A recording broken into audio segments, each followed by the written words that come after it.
Hey everyone, welcome back to my YouTube channel science learning academy. मैं हूं आपके educator Neha Saini. तो लास्ट क्लास में हमने डिस्कस किया था कि हम प्यूबर्टी के टाइम पे किस तरह के हमारे बॉडी में चेंजेस आते हैं। ठीक है, हमारी जो वॉइस है वॉइस के अंदर चेंजेस आते हैं, बॉडी शेप चेंज हो जाती है। ठीक है, स्वेट और सीबेसिस ग्लैंड की एक्टिविटी जो है वो इंक्रीज़ हो जाती है। सेकेंडरी सेक्सुअल करेक्टर्स जो है उनका डेवलपमेंट हो जाता है कम्प्लीटली। ठीक है, यानी कि सेकेंडरी सेक्सुअल करेक्टर्स आपके अंदर फॉर्म होने लगते हैं। जो प्राइमरी सेक्सुअल करेक्टर्स है जैसे कि टेस्टिस एंड ओवरीज वो भी मैच्योर हो जाती हैं, वो रिलीज़ करना शुरू कर देती हैं स्पर्म और ओवा को। ठीक है, तो ये सभी चीज़ें हमने लास्ट क्लास में डिस्कस की थी। इसके साथ साथ हमने हार्मोन्स भी डिस्कस किए थे, जिसमें जो पिट्यूटी है वो स्टिमुलेट करती है टेस्टिस एंड ओवरीज हार्मोन्स को। टेस्टिस में यानी कि मेल हार्मोन जो होता है वो होता है टेस्टोस्टेरोन और फीमेल हार्मोन होता है एस्ट्रोजन। ठीक है, और ये दोनों हार्मोन जो है वो रिस्पॉन्सिबल होते हैं किसके लिए? ये रिस्पॉन्सिबल हैं आपके जो चेंजेस आ रहे हैं, जो सेकेंडरी सेक्सुअल का जो डेवलपमेंट हो रहा है उसके लिए। ठीक है, तो आज के टॉपिक में हमें डिस्कस करना था reproductive phase of life in humans, कि किस तरह से रिप्रोडक्टिव फेज रहता है ह्यूमंस की लाइफ में। ठीक है, so adolescent become capable of reproduction when their testes and ovaries begin to reproduce gametes। यानी कि जो एडोलसेंट है वो क्या हो जाते हैं, वो कैपेबल हो जाते हैं रिप्रोडक्शन के लिए जब उनके टेस्टिस और जो ओवरीज हैं वो क्या प्रोड्यूस करना शुरू कर देती हैं? गैमेट्स। ठीक है, गैमेट्स क्या होते हैं? जैसे कि स्पर्म, जो टेस्टिस है वो स्पर्म प्रोड्यूस करना शुरू कर देता है और ओवरीज जो है वो ओवा प्रोड्यूस करना शुरू कर देती हैं। ठीक है, तो इस टाइम पे क्या हो जाते हैं, जो एडोलसेंट जो है वो कैपेबल हो जाते हैं रिप्रोडक्शन के लिए। Okay, the capacity for maturation and production of gametes last for much longer time in male than in female. यानी कि जो कैपेसिटी होती है मैच्योरेशन की और प्रोडक्शन ऑफ गैमेट्स की वो ज़्यादा टाइम तक रहती है मेल्स में देन फीमेल्स में। ठीक है, क्यों रहती है इसको भी हम अभी डिस्कस करेंगे। फीमेल्स में जो रिप्रोडक्टिव फेज़ होता है वो स्टार्ट हो जाता है प्यूबर्टी से, यानी कि 10 से 12 साल की उम्र में ही जो रिप्रोडक्टिव फेज़ है वो शुरू हो जाता है। ठीक है, और जनरली रहता है 45 से 50 साल की उम्र तक।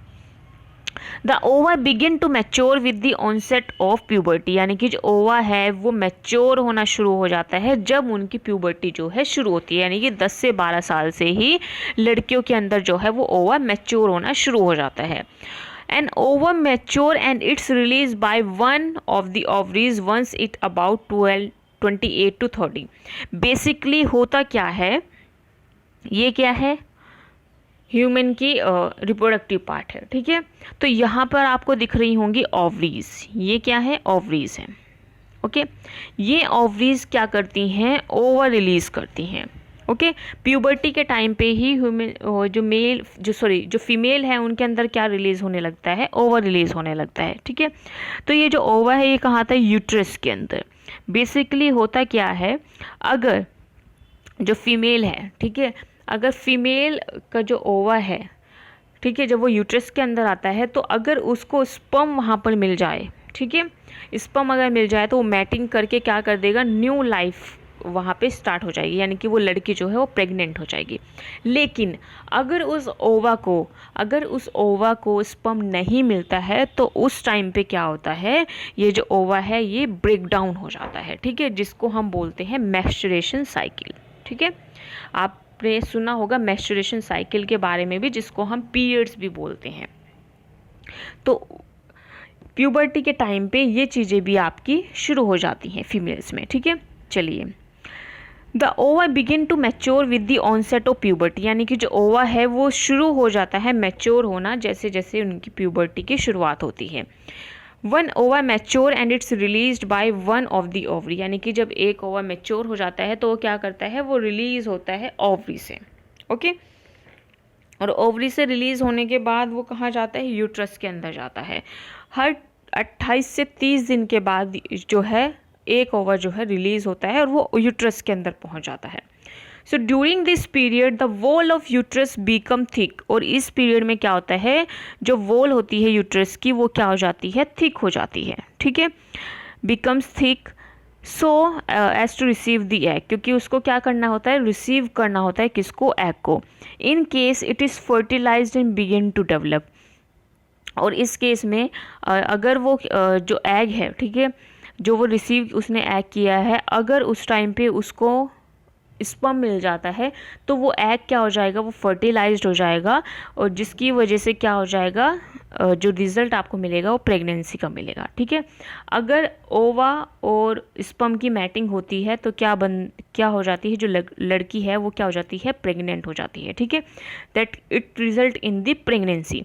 इफ़ फर्टिलाइजेशन डज नॉट, अगर फर्टिलाइजेशन नहीं हो रहा है, मेल और फीमेल गैमेट्स जो है वो उनकी मैटिंग नहीं हो रही है, उस टाइम पे क्या होगा, यानी कि फर्टिलाइजेशन अगर नहीं हो रहा है तो जो एग रिलीज हुआ है यूट्रस के अंदर, वो जो उस टाइम पे क्या होगा, वहाँ पर वो जो एग है वो क्या हो जाएगा, ब्रेक डाउन हो जाएगा, वो शेड ऑफ हो जाएगा, ठीक है।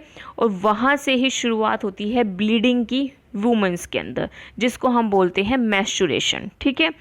तो ये मैस्चुरेशन जो होती है वो 28 to 38 डेज के बाद होती है, ठीक है।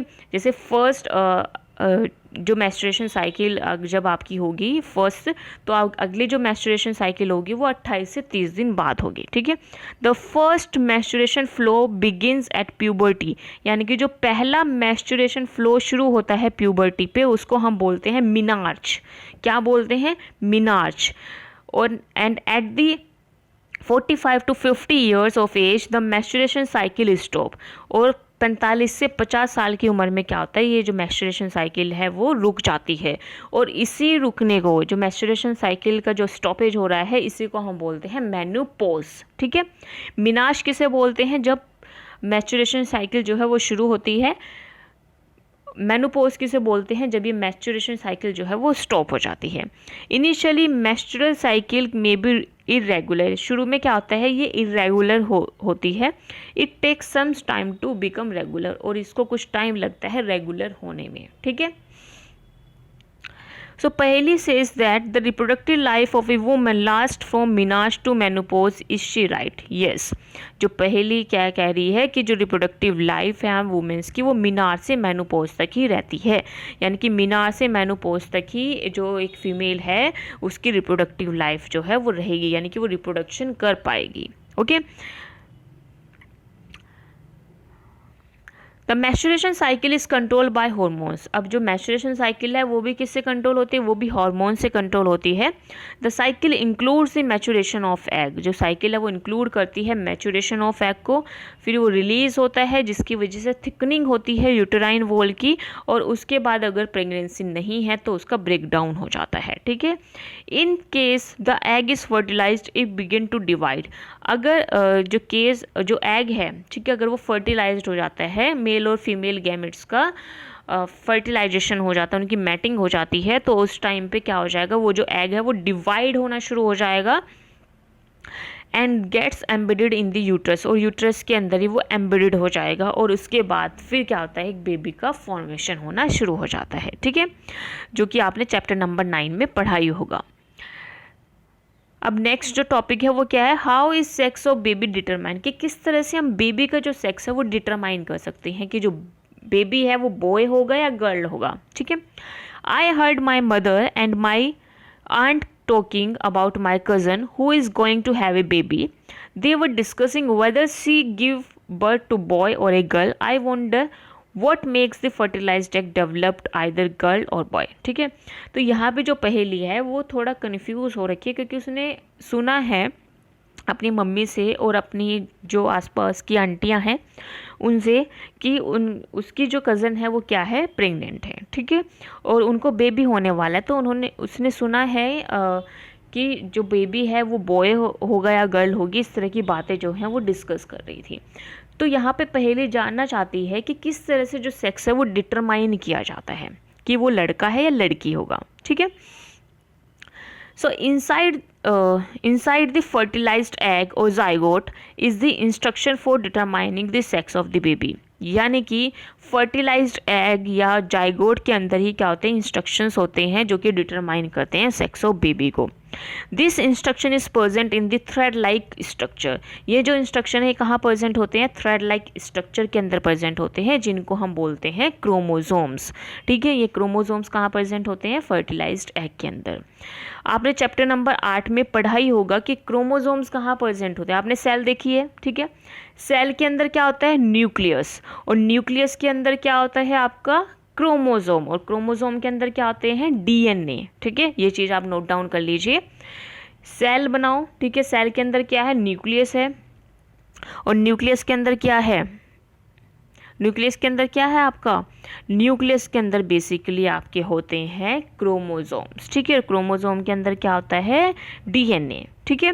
So all human beings have 23 pair of chromosome. तो हर ह्यूमन बींग के अंदर 23 पेयर होते हैं क्रोमोसोम के, 23 पेयर्स। ठीक है, तो अगर हम सिंगली काउंट करेंगे 23 पेयर का मतलब क्या है? 23 इंटू 2 दैट मीन्स 46, यानी कि टोटल हमारे अंदर 46 क्रोमोसोम होते हैं, और 23 पेयर होते हैं, यानी कि 23 जोड़े होते हैं क्रोमोसोम के। ठीक है, 2 क्रोमोसोम, अब इनमें से क्या होते हैं? 2 क्रोमोसोम को हम बोलते हैं सेक्स क्रोमोसोम, जो कि एक्स और वाई होते हैं। ठीक है, अगर फीमेल है तो फीमेल के अंदर क्या होता है? जो क्रोमोसोम है वो एक्स और एक्स होता है। मेल के अंदर जो क्रोमोसोम है वो एक्स और वाई होता है। ठीक है, the gametes egg and sperm have only one set of chromosome, यानी कि जो गैमिट होते हैं एग या स्पर्म, ठीक है, एग फीमेल से रिलीज होता है, स्पर्म जो होता है मेल से रिलीज होता है, इनके पास सिर्फ एक ही सेट होता है किसका? क्रोमोसोम का। या तो एक्स एक्स होगा, ठीक है, फीमेल है तो एक्स और एक्स होगा, मेल है तो एक्स और वाई होगा। ठीक है, the unfertilised egg always have one x chromosome. ठीक है, जो अनफर्टिलाइज्ड एग होता है उसके पास हमेशा एक्स क्रोमोसोम होता है। ठीक है, सिर्फ एक ही एक्स क्रोमोसोम होता है, क्योंकि मेल से जो, क्योंकि जो अनफर्टिलाइज्ड एग है जब वो फर्टिलाइज्ड होगा, ठीक है, जब वो फर्टिलाइज्ड होगा तो मेल से क्या करेगा? या तो वो एक्स लेगा या वाई लेगा। ठीक है, अगर मेल से उस अनफर्टिलाइज्ड एग को एक्स मिल जाता है तो वो क्या बनाएगा? X x. ठीक है, और अगर उसको वाई मिल जाता है मेल से, मेल के स्पर्म से, तो वो क्या बनाएगा? एक्स और वाई। एक्स और वाई बने दैट मीन्स बॉय, एक्स और एक्स बने दैट मीन्स गर्ल। ओके, यहाँ पे एक चार्ट भी दे रखा है, ये देखिए। ठीक है, तो ये जो एग है इसके पास क्या होते हैं? एक्स और एक्स, एक ही क्रोमोसोम होता है। ठीक है, एक्स। ओके, फिर जो स्पर्म है, स्पर्म के पास एक्स और वाई 2 तरह के होते हैं। तो अगर जो स्पर्म है वो एग, जो फीमेल का एग है उसके, और जो स्पर्म है वो वाई है, तो एक्स और वाई का कॉम्बिनेशन मिलके क्या बनाएगा? बॉय बनाएगा। और जो गर्ल है, ठीक है, उसके लिए क्या होगा? जो अनफर्टिलाइज्ड एग का एक्स है और जो स्पर्म का एक्स है, ठीक है, ये दोनों एक्स मिलके क्या बनाते हैं? गर्ल बनाते हैं, एक्स एक्स। ठीक है, क्लियर? सो यहाँ पे यही चीज़ लिखी हुई है, but sperm are of 2 kind, 2 kind के स्पर्म होते हैं, या तो वो एक्स क्रोमोसोम को कंटेन करेंगे या वो वाई क्रोमोसोम को कंटेन करेंगे। ठीक है, और जब ये X sperm containing X chromosome fertilize the egg, ठीक है, जब ये फर्टिलाइज करता है एग को जो कि एक्स है, वो जाइगोट 2 तरह के यहाँ पे जाइगोट को फॉर्मेशन करेगा, एक्स और एक्स और एक्स और वाई को। ठीक है, एक्स एक्स है तो गर्ल होगी, एक्स और वाई है तो बॉय होगा। ठीक है, if the sperm contribute a Y chromosome to the egg at fertilization the zygote would develop into a male child. ठीक है, अगर जो एक्स है वो वाई स्पर्म के साथ मैटिंग कर लेता है तो वो मेल चाइल्ड को बनाएगा, और अगर एक्स जो है वो एक्स के साथ मैटिंग कर लेता है वो फीमेल चाइल्ड को बनाएगा। ठीक है, क्लियर इतनी चीज? Now you know that the sex chromosome of father determine the sex of unborn baby. तो अब आपको पता लग ही गया होगा कि जो सेक्स क्रोमोसोम है फादर के, बेसिकली यहाँ पे कौन डिटरमाइन कर रहा है कि लड़का होगा या लड़की होगी? ये डिटरमाइन करता है फादर के जो क्रोमोसोम्स हैं। ठीक है, तो अगर फादर का जो क्रोमोसोम है अगर वो एक्स है तो गर्ल होगी, अगर वो वाई है तो बॉय होगा, ठीक है। So this believe that mother is responsible for sex of her baby is completely wrong, यानी कि जो अब तक बिलीव था कि जो माताएं होती हैं वो ही क्या करती हैं, रिस्पॉन्सिबल होती है सेक्स को डिटरमाइन करने के लिए कि वो लड़की पैदा कर रही है, लड़का पैदा कर रही है, ये बिल्कुल गलत है, ठीक है। ये जो ब्लेम औरतें पहले लगाती थी कि इसकी वजह से लड़की पैदा हुई है, इसकी वजह से ये हुआ है, ये सभी ब्लेम्स जो हैं वो गलत हैं। बेसिकली अगर हम देखें साइंटिफिकली तो जो बॉयज़ होते हैं, ठीक है, जो मैन होते हैं, जो फादर होता है, उसी पर डिपेंड करता है कि लड़की होगी या लड़का होगा, ठीक है। तो जो उसका स्पर्म है, अगर वो एक्स है तो गर्ल होगी, वाई है तो बॉय होगा, ठीक है। तो ये टोटली किस पर डिपेंड होता है, फादर के क्रोमोसोम पर, ठीक है। And ovaries to produce their hormones. चलो अब नेक्स्ट टॉपिक है यहाँ पर hormones other than sex hormones, ठीक है। अब तक आप हॉर्मोन्स पढ़ रहे हैं तो आपने ज़्यादातर सेक्स हार्मोन के बारे में पढ़ा है। अब आप पढ़ लीजिए कि हॉर्मोन्स जो दूसरे हॉर्मोन्स यानी कि सेक्स हार्मोन से अलग कौन कौन से हॉर्मोन्स आपके होते हैं, ठीक है।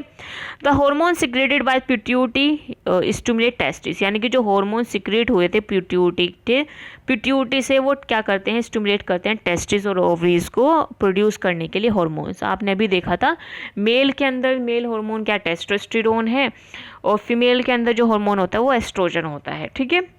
You have already learn that the pituitary gland is endocrine gland, और ये क्या होती है, एंडोक्राइन ग्लैंड होती है और ये अटैच होती है हमारे ब्रेन से। यहाँ पर आप वो एक में देख रहे होंगे, ये जो है ये क्या है, पिट्यूटरी ग्लैंड है, पी शेप की ये क्या होती है, ग्लैंड होती है, और ये हमारे ब्रेन से अटैच होती है, ठीक है।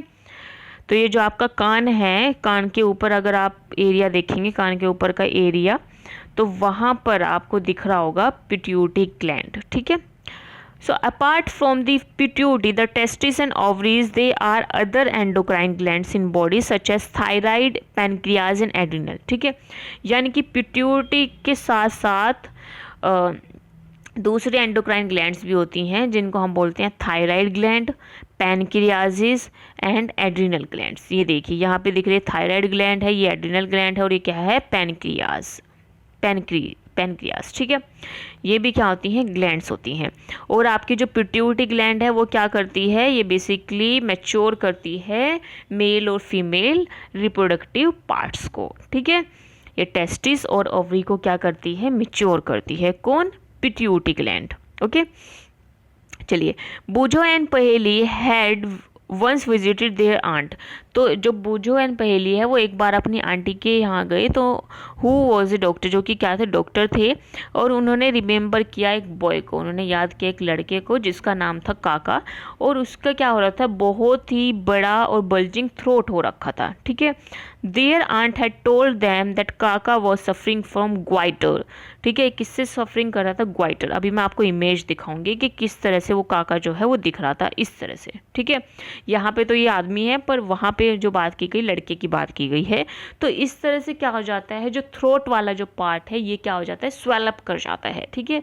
तो इस डिजीज़ को हम बोलते हैं ग्वाइटर, ठीक है। ये किस वजह से होता है, बेसिकली ये जो डिजीज़ है ये थायराइड ग्लैंड की वजह से होती है। काका thyroid gland was not producing the hormone thyroxine, जो काका की जो थायराइड ग्लैंड थी वो प्रोड्यूस नहीं कर रही थी हार्मोन थायरोक्सिन, ठीक है। थायराइड ग्लैंड कहाँ प्रेजेंट है, ये देखिए आपके जो गला है वहाँ पर ये क्या होती है, प्रेजेंट होती है थायराइड ग्लैंड, ठीक है। तो ये क्या नहीं प्रोड्यूस कर रही थी, थायरोक्सिन, जिसकी वजह से उसको क्या हो गया, ग्वाइटर हो गया। तो उसकी आंटी फिर बताती है, their aunt also told them that their uncle was suffering from diabetes, और इसके साथ साथ उसकी आंटी बताती है कि जो इसके अंकल हैं वो भी ऑलरेडी वो भी सफ़र कर रहे हैं, किससे, डायबिटीज़ से।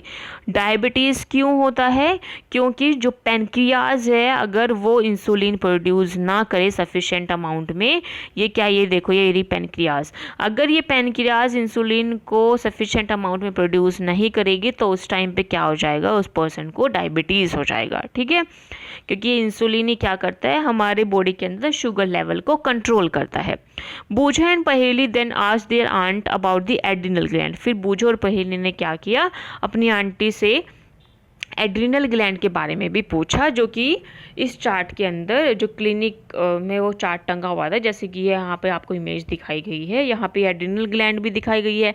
ठीक है, तो इसके बारे में उन्होंने पूछा कि ये एड्रिनल ग्लैंड क्या होती है, तो उसकी आंटी बताती है that adrenal gland secrete hormone which maintain the correct salt balance in blood. ठीक है, यानी कि जो एड्रिनल ग्लैंड क्या है, ये सिक्रीट करती है हार्मोन को जो कि मेंटेन करता है correct salt balance in blood. हमारे खून के अंदर सही मात्रा में नमक को बैलेंस कौन करती है, एड्रिनल ग्लैंड करती है। ठीक है, adrenals are also produce the hormone adrenaline. ठीक है, ये क्या करते हैं, एक हार्मोन जो है एड्रेलिनिन उसको भी प्रोड्यूस करती है, जो क्या करता है हमारी बॉडी का जो स्ट्रेस है, जो एंगर है, जो गुस्सा है, जब हम एम्बेरस हो जाते हैं, वरीड होते हैं, इन सभी को एडजस्ट करता है। ठीक है, यानी कि एडजस्ट करता है हमारे स्ट्रेस को, जब हम बहुत ज़्यादा गुस्सा हो जाते हैं, एम्बेरस्ड हो जाते हैं या बहुत ज़्यादा सोच विचार में पड़ जाते हैं, तो ये एड्रेलिन ही उस टाइम पे रिलीज होता है। ठीक है, एडजस्ट करने के लिए। Next, thyroid and adrenal secrete their hormone when they receive order from pituitary through its hormone. ठीक है, जो थायराइड और एड्रिनल हैं, ये दोनों जो हैं ये तभी सिक्रीट होंगे हार्मोन जब वे ऑर्डर रिसीव करेंगे किससे, पिट्यूटरी ग्लैंड से। ठीक है, ये जो पिट्यूटरी ग्लैंड यहाँ पर प्रेजेंट है, तो ये जो पिट्यूटरी ग्लैंड है यहीं से ही, जो कि अटैच है ब्रेन से, ये क्या करती है, यही सिग्नल भेजती है थायराइड को भी और एड्रिनल ग्लैंड्स को भी। ठीक है,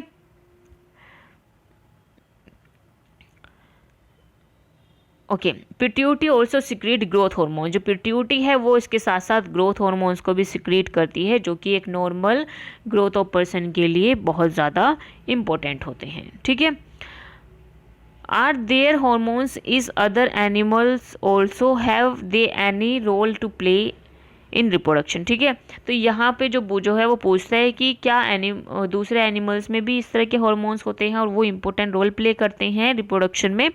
हाँ जी, तो अब हम नेक्स्ट जो टॉपिक पढ़ेंगे वो यही पढ़ेंगे, role of hormones in completing the life cycle of insect and frog. ठीक है, life history of insect and frog, कि किस तरह से जो हॉर्मोन्स हैं वो कंप्लीट करते हैं लाइफ हिस्ट्री किसी इंसेक्ट और फ्रॉग की। ठीक है, you have already learn about the life cycle of silk moth और फ्रॉग की आपने लाइफ साइकिल पढ़ी होगी।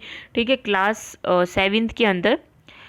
The caterpillar has pass through various stages to become adult moth. ठीक है, जिसमें क्या होता है, जो कैटरपिलर है वो पास करता है बहुत सारी स्टेजेस में और वो एडल्ट मोथ तक पहुंच पाता है। ठीक है, तो अपनी क्लास 7th की बुक को आपको क्या करना है, रिकॉल करना है, life history of silk moth. Similarly tadpole जो पास होता है सर्टेन स्टेजेस और क्या बनता है, फ्रॉग बनता है, वो किस में पढ़ा है आपने, चैप्टर नंबर 9 में पढ़ा है। ठीक है, so this changes from larva to adult is called metamorphosis. तो आप चैप्टर नंबर 9 में इस फिगर को देखिए, फिगर नंबर 9.10 को देखिए, तो यहाँ पे आपको क्या दिखाई देगा, यहाँ पर वहाँ पर आपको दिखाई देगा जो रिप्रोडक्शन वाला चैप्टर है उसमें पीछे देखिए। ठीक है, वहाँ पर आपको दिखाई देगा मेटामॉर्फोसिस, जिसमें लार्वा जो है वो एडल्ट फ्रॉग में कन्वर्ट होता है। ठीक है, this changes from larva to adult is called metamorphosis. और मेटामॉर्फोसिस इंसेक्ट में जो कंट्रोल करते हैं वो होते हैं इंसेक्ट हॉर्मोन्स। ठीक है, यानी कि लार्वा जब चेंज हो जाता है एडल्ट में उसको हम बोलते हैं मेटामॉर्फोसिस, और यही मेटामॉर्फोसिस कौन कंट्रोल करता है, इंसेक्ट हॉर्मोन्स कंट्रोल करते हैं। ठीक है, इन frog it is control bye thyroxine. Frog के अंदर कौन कंट्रोल करता है, थायरोक्सिन, और ये किससे प्रोड्यूस होता है, थायराइड ग्लैंड से। ठीक है, thyroxine produce require the presence of iodine in water, क्योंकि जो थायरोक्सिन प्रोडक्शन है वो उसको क्या चाहिए होता है, आयोडीन की प्रेजेंस चाहिए होती है वाटर के अंदर। If water in which tadpole are growing does not contain sufficient iodine the tadpole can't become adult. ठीक है, तो टैडपोल को जो है बेसिकली जो थायरोक्सिन हार्मोन है, ठीक है, फ्रॉग को क्या चाहिए होता है, थायरोक्सिन हार्मोन चाहिए होता है जो कि थायराइड प्रोड्यूस करती है। अब ये जो थायराइड है ये थायरोक्सिन का प्रोडक्शन तब करेगी जब पानी के अंदर सफिशिएंट अमाउंट में आयोडीन प्रेजेंट होगा। ठीक है, अगर पानी के अंदर आयोडीन सफिशिएंट अमाउंट में नहीं है तो उस टाइम पे जो होगा टैडपोल ग्रो नहीं कर पाएगा, और सफिशिएंट आयोडीन न होने की वजह से टैडपोल जो है वो एडल्ट में चेंज नहीं हो पाएगा, ठीक है। वो कभी भी एडल्ट नहीं बन पाएगा, वो छोटा का छोटा फ्रॉग ही रह जाएगा और उसकी लाइफ भी वहीं पे ख़त्म हो जाएगी, लेकिन जो एडल्ट फ्रॉग है उसके अंदर कन्वर्ट नहीं हो पाएगा। Okay, if people do not have enough iodine in their diet will they get goitre caused by lack of thyroxine. तो अभी आपने देखा, अगर हमारी डाइट में भी, हमारी डाइट के अंदर भी अगर आयोडीन ना हो तो हमें भी क्या हो जाता है, ग्वाइटर हो जाएगा, क्योंकि हमारे अंदर क्या प्रोड्यूस नहीं होगा, थायरोक्सिन हार्मोन, ठीक है। ये थायरोक्सिन के लिए क्या ज़रूरी है, आयोडीन का होना बहुत ज़्यादा ज़रूरी है, ठीक है, तभी ये प्रोड्यूस हो सकता है। अब नेक्स्ट है एक्टिविटी दी गई है, कलेक्ट इन्फॉर्मेशन फ्रॉम मैगजीन और from doctors and prepare note on the importance of consuming iodine salt. You can also look for this information on net, ठीक है। यहाँ पे इस वाली एक्टिविटी में आपको क्या करना है, इन्फॉर्मेशन कलेक्ट करनी है अपनी मैगजीन से और डॉक्टर से, और एक नोट प्रिपेयर करना है कि किस तरह से इम्पोर्टेंट होता है हमें आयोडीन को कंज्यूम करना, ठीक है। हमें सॉल्ट से आयोडीन लेना कितना इम्पोर्टेंट है, ये चीज़ें आपको कहाँ से लेनी है, अब इन्फॉर्मेशन को कलेक्ट करना है और एक नोट बनाना है, ठीक है। तो इसके लिए आप नेट की हेल्प भी ले सकते हैं। तो अब नेक्स्ट जो हम पढ़ेंगे, नेक्स्ट टॉपिक है हमारा रिप्रोडक्टिव हेल्थ। ये हम करेंगे कल डिस्कस, ठीक है। तो अभी आपको बच्चों क्या करना है, जो आज की आपकी अटेंडेंस है उसमें, उस अटेंडेंस के लिए आपको लाइव चैट का जो ऑप्शन दिख रहा है, यहाँ पर आप अपना नाम लिखेंगे, अपनी क्लास लिखेंगे, ठीक है। और ये लिखना बहुत ज़्यादा ज़रूरी है अटेंडेंस के लिए, तो आप अपनी अटेंडेंस यहाँ पे ज़रूर दें। ओके, सो अब मिलते हैं नेक्स्ट सेशन में, जिसमें हम डिस्कस करेंगे रिप्रोडक्टिव हेल्थ, ठीक है। आई होप आपको ये सेशन पसंद आया होगा, और अगर कोई भी डाउट अगर आपको है तो आप कमेंट बॉक्स में अपना डाउट लिख सकते हैं, ठीक है। फिर जब नेक्स्ट क्लास होगी मैं उस डाउट को आपके सॉल्व कर दूंगी। Okay, so that's all for today, bye bye everyone, thanks for joining.